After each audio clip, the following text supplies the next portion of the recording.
What if I told you that one country is so massive it borders 14 nations, stretches across deserts, mountains, and megacities, and yet almost everyone inside it follows the same clock? This is China, and its real size is only the beginning. Imagine standing on one side of China and then trying to travel all the way to the other. You would cross enormous plains, some of the highest mountains on Earth, vast deserts, ancient cities, futuristic megacities, and landscapes that seem to belong to completely different countries. China is enormous. But here's where things get interesting. When people talk about the world's largest countries, Russia is number one. Canada is number two. And then comes a surprisingly complicated question. Where exactly does China rank? Depending on how countries are measured and whether certain water areas are included, China and the United States can switch positions in some rankings. But forget the ranking for a moment. Because the real story isn't whether China is number 3 or number 4. The real story is just how unbelievably massive this country actually is. China covers roughly 9.6 million square kilometers. That's an area so enormous that you could fit several major European countries inside it. And China doesn't just have a huge landmass. It has one of the most extraordinary geographical environments on Earth. From the tropical south to the frozen northeast, from the deserts of Xinjiang to the Himalayas, China contains an astonishing variety of landscapes. And then there's something even stranger. China is wide enough to naturally span roughly 5 geographical time zones. If you simply followed the sun, people in China's far west could be living hours behind people in the east. But officially, China uses just one time zone, Beijing Time. That means the entire country operates on the same clock. In eastern China, sunrise might arrive at a normal morning hour. But in parts of the far west, the sun can rise dramatically later. Imagine looking at your clock and seeing 8 a.m. While outside, it still feels like dawn. That's the scale of China. And its geography becomes even more impressive when you look at its borders. China shares land borders with 14 countries, including India, Russia, Mongolia, Pakistan, Afghanistan, Vietnam, and North Korea. Few countries on Earth have such a complicated neighborhood. But geography is only the first layer of China's story. Because China didn't simply inherit a giant country. Over the last few decades, it transformed huge parts of it. Look at the skyline of modern China. Cities like Shanghai and Shenzhen can look less like traditional cities, and more like scenes from a science fiction movie. But perhaps the most dramatic transformation can be seen in China's infrastructure. Take high-speed rail.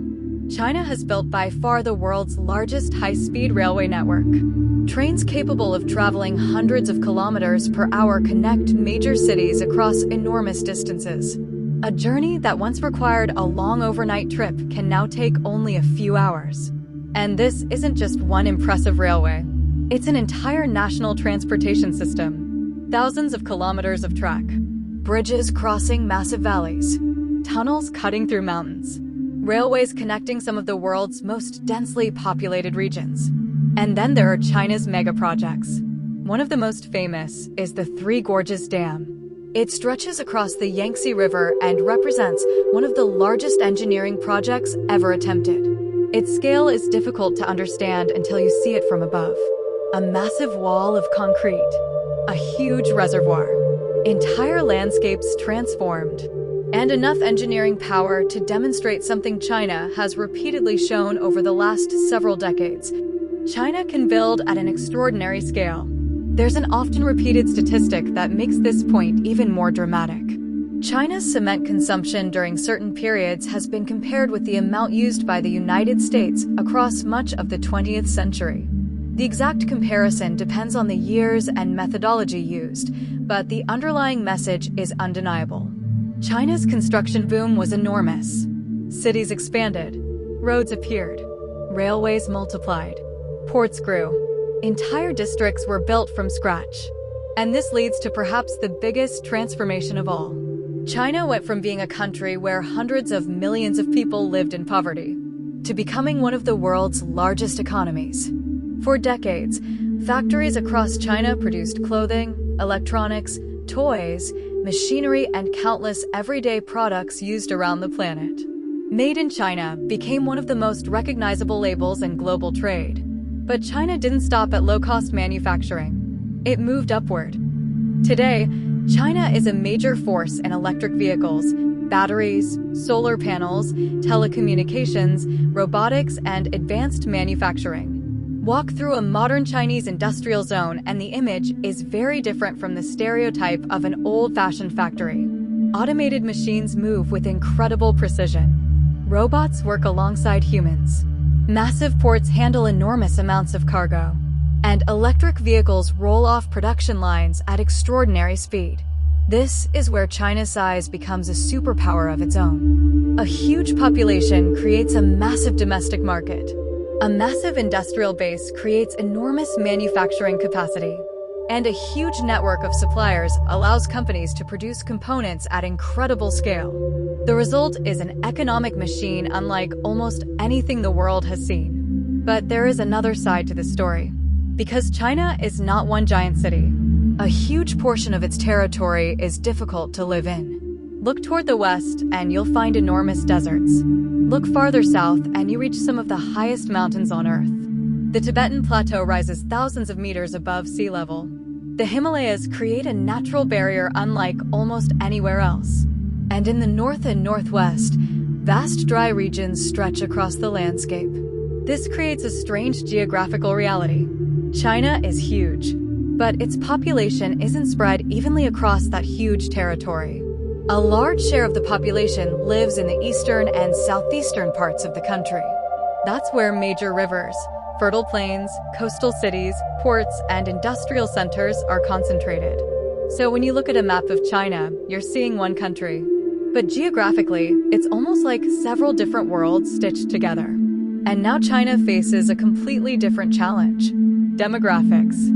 For decades, China's economic rise benefited from a huge working-age population. Millions of people moved from rural areas into cities. Factories had workers. Businesses had customers. Cities had young families. But populations change. China's population has been declining in recent years, while the share of older people continues to increase. That creates difficult questions. Who will work in the factories? Who will support an aging population? And can automation and technology compensate for a shrinking workforce? These questions could become just as important to China's future as its skyscrapers, railways, and factories. Because China's story isn't simply about getting bigger. It's about what happens when a giant country tries to reinvent itself. Think about the contrast. Thousands of years of history, standing beside some of the most futuristic cities on Earth. The Great Wall, and automated factories, ancient temples, and electric cars, traditional villages, and high-speed trains moving hundreds of kilometers per hour. This contrast is what makes China so fascinating.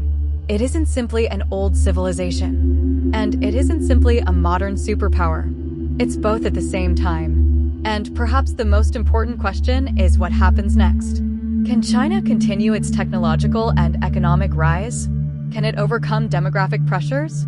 Can it maintain rapid growth while dealing with enormous environmental and economic challenges? And could it eventually become the world's dominant superpower? Nobody knows for certain. But one thing is clear. China's story is far from finished. A country this large, with this many people, this much industrial capacity, and this much technological ambition, is impossible for the world to ignore. From the deserts of the West, to the skyscrapers of Shanghai, from the Himalayas, to the factories of Shenzhen, China isn't just one of the largest countries on Earth. It is one of the most consequential. And perhaps that's the real question. Not, how big is China? But, how much bigger can its influence become? So now I want to know what you think.